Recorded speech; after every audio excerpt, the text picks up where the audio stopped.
सबसे पहले आप सबको हैप्पी इंडिपेंडेंस डे।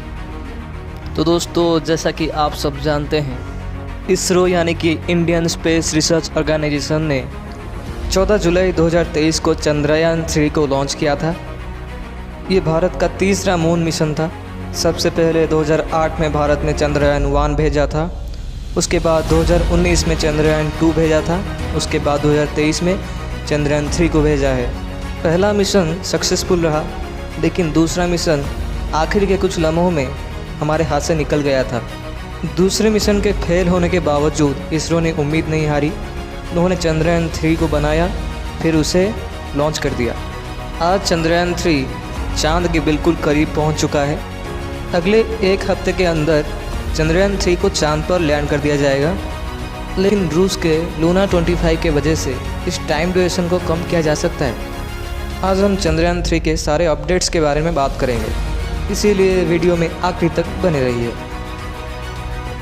हेलो दोस्तों, मैं अभिषेक आपको स्वागत करता हूं द हिस्ट्री टेलर के चैनल पर। दोस्तों, हाल ही में चंद्रयान 3 ने इसरो को मैसेज किया था कि now I am feeling lunar gravity. इसका मतलब वो चंद्र की माध्याकर्षण बल को अब महसूस कर सकता है। वो चांद के ऑर्बिट में दाखिल हो चुका है।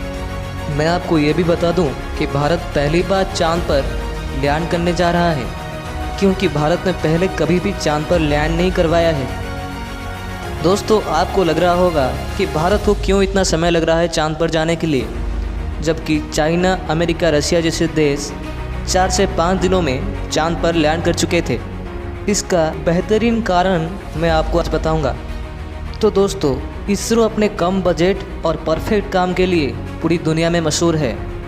मैं आपको ये भी बता दूं कि एक सैटेलाइट के पार्ट से ज़्यादा महंगा होता है उसका फ्यूल, जो कि भारी मात्रा में रॉकेट्स में यूज किया जाता है।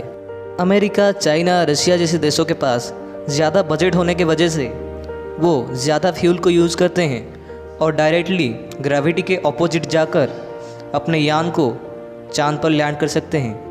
लेकिन इसरो के पास इतना ज़्यादा बजट नहीं होता। इसरो साइंटिस्ट दिमाग लगाते हैं और अपने रॉकेट को लॉन्च करके वो सीधे अर्थ के ऑर्बिट में डाल देते हैं।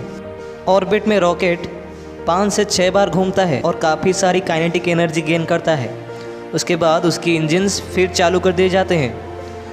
50,000 पर आवर की गति से भी ज़्यादा तेज़ी से रॉकेट अर्थ की ऑर्बिट को छोड़कर चांद की तरफ बढ़ जाता है।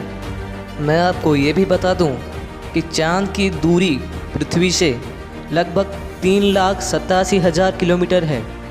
इस हिसाब से रॉकेट्स 7 से 8 दिनों में ही पृथ्वी से चांद तक का सफ़र तय कर देते हैं। उसके बाद ये सैटेलाइट्स चांद की ऑर्बिट में घूमना शुरू कर देते हैं। इस टेक्निक से भारत अपने कम बजट में भी अपने स्पेस मिशंस को सक्सेसफुली हैंडल कर सकता है। और आप जानकर चौंक जाएंगे कि चंद्रयान 3 और आदिपुरुष मूवी का बजट लगभग सेम ही है। ठीक वैसे ही इसरो के चंद्रयान 3 ने अर्थ के कुछ चक्कर लगाने के बाद चांद की ऑर्बिट में पहुंच चुका है और वहां पर इलिप्टिकल ऑर्बिट में घूम रहा है। लेटेस्ट रिपोर्ट के मुताबिक चंद्रयान 3 अभी 100/100 की ऑर्बिट में घूम रहा है, यानी कि उसकी सर्वनिम्न दूरता 100 है और सर्वाधिक दूरता भी 100 ही है। ये अनुमान लगाया जा रहा है कि 23 अगस्त या फिर उससे पहले चंद्रयान 3 को चांद की सतह पर लैंड कर दिया जाएगा और ये हमारे लिए बहुत गर्व की बात होगी। चंद्रयान 3 के लैंडर और रोवर बेसिकली 4 चीज़ों पर रिसर्च करेंगे। पहला, the history of lunar impacts. दूसरा, the composition of lunar surface. तीसरा, the water in form of ice. और चौथा, द लूनर एटमॉस्फेयर। चंद्रयान 3 को लेकर इसरो साइंटिस्ट बहुत ज़्यादा कॉन्फिडेंट है। अगर ये मिशन सक्सेसफुल होता है तो भारत ये करने वाला चौथा देश बन जाएगा और साउथ पोल पर लैंड करने वाला पहला देश बनेगा।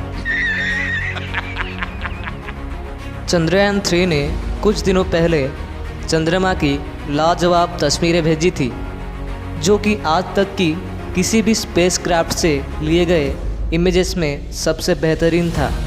ये भारत के मून मिशन के लिए और इसरो साइंटिस्ट के लिए बहुत बड़ी खुशखबरी है। लेकिन इसी समय में एक बुरी खबर भी है। रूस, जो कि भारत का एक बेहतरीन मित्र है, उसने अपना एक चंद्रयान लूना 25 को चांद पर लैंड करने के लिए भेज दिया है। और कहा जा रहा है कि रशिया इंडिया से पहले चांद पर लैंड कर जाएगा। लेकिन इससे कोई फ़र्क नहीं पड़ता कि कौन पहले पहुंचा, कौन बाद में पहुंचा।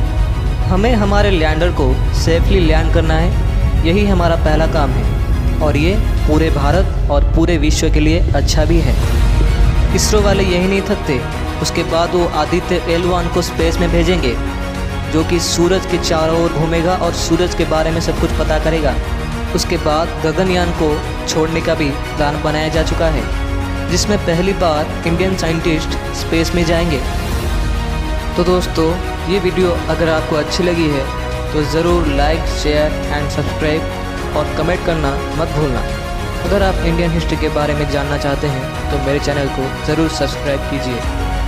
Thank you.